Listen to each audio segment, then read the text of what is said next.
叫你心花開，我的心花開，那像你媽媽，我平安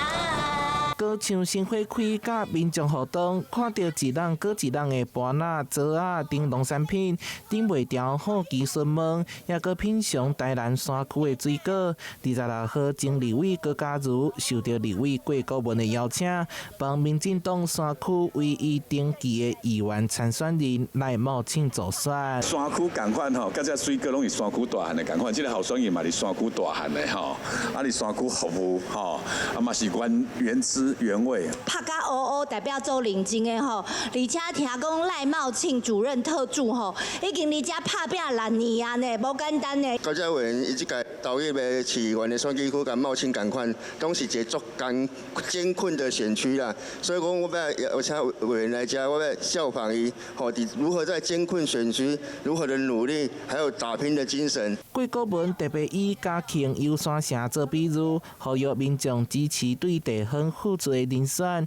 互兩人雙雙當選。今年高嘉瑜嘛要參選議員，嘛特別去到東山拜佛祖，順便幫在地議員王宣茂徛台，象徵着說我們嘉瑜姐啊，要是從東山出發，就是東山再起的意思。那也祈求啊，我們兩個都一起在今年年底能夠順利。第一次來就是跟王宣茂一起，當時他這個參選議員，那很開心他高票當選。那這次再回來，就是希望呢能夠再來東山看看王宣茂，還有這個好吃的威記排骨。此行象徵着高嘉瑜對東山閣出發的精神遺憾，兩人嘛互相打氣，送上祝福，希望攏會當高票當選。民進黨直轄市議員民調初選將要登場，每一位候選人努力打拼，爭取選民認同。台南新聞社會採訪報道。